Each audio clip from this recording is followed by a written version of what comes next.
नमस्कार विद्यार्थी मित्रांनो. आज आपण हिंदी विषयाचा कहाणी लेखन हा खूपच महत्त्वाचा भाग बघणार आहोत. मित्र हो, मी तुम्हाला काही मुद्दे देणार आहे आणि त्या मुद्द्यांच्या आधारे तुम्ही कहाणी लेखन करायचं आहे.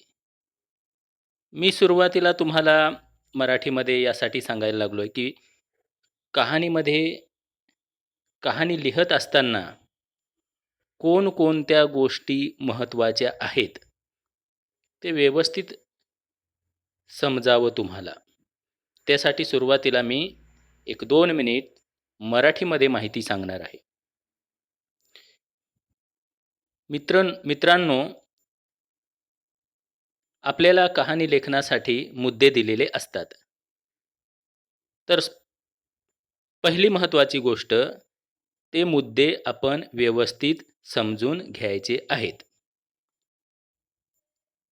त्यानंतर दुसरी गोष्ट आहे, की मुद्द्यांचा क्रमाने विस्तार करत न्यायचा आणि त्या कहाणीमध्ये एखादं ठिकाण असेल किंवा पात्र असतील, तर त्यांना आपण आपल्या मनाने नावं द्यायची आहेत.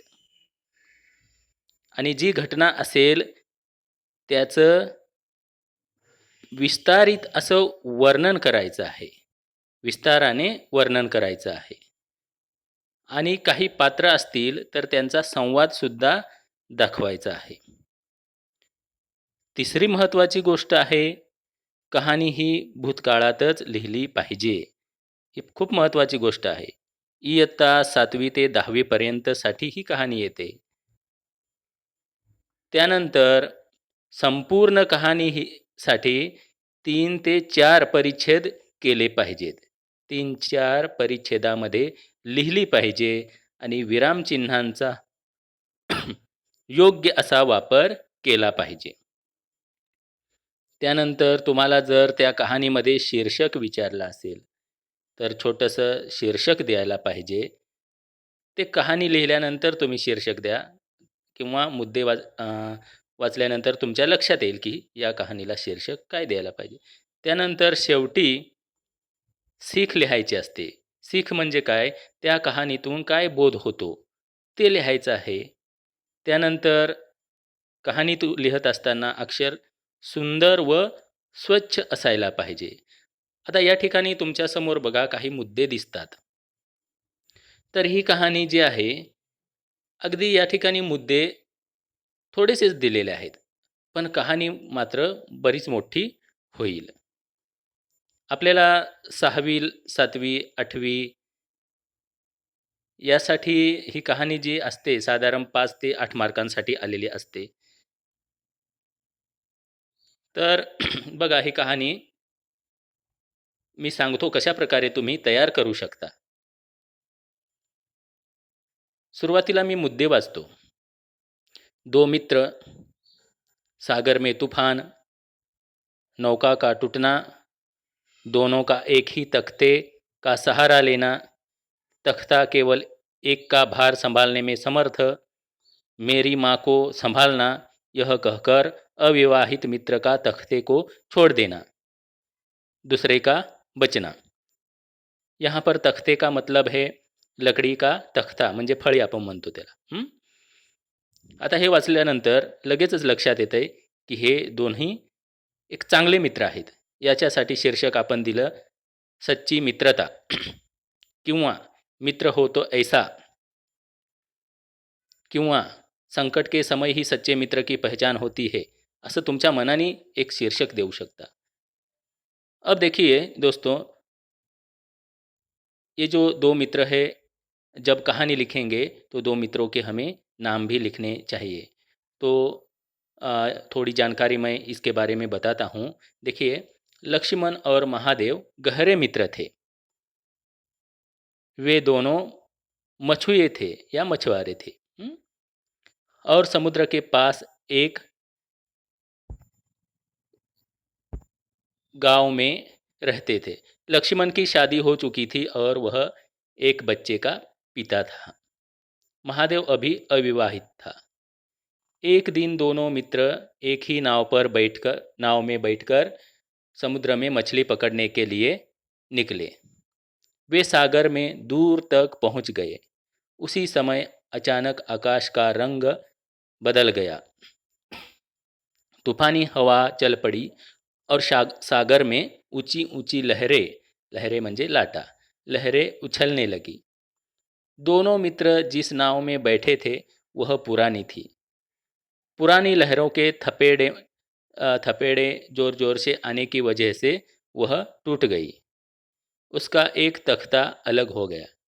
तो देखिए दोस्तों, यहाँ पर इस मुद्दों में ये नहीं दिया गया है कि वह नाव पुरानी थी या लहरें आ रही थी, लहरों की वजह से नौका टूट गई, लेकिन सागर में तूफान, नौका का टूटना, इस पर आधारित ये पूरी जानकारी लिखी है दोस्तों।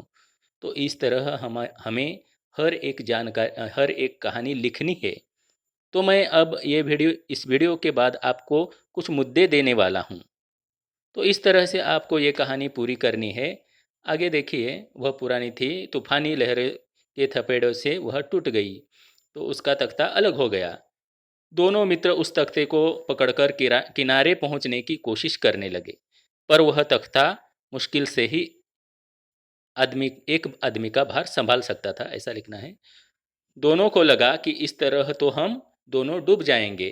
तो देखिए दोस्तों, अगर दोनों भी पकड़ेंगे उस तख्ते को तो वह दोनों डूब जाएंगे।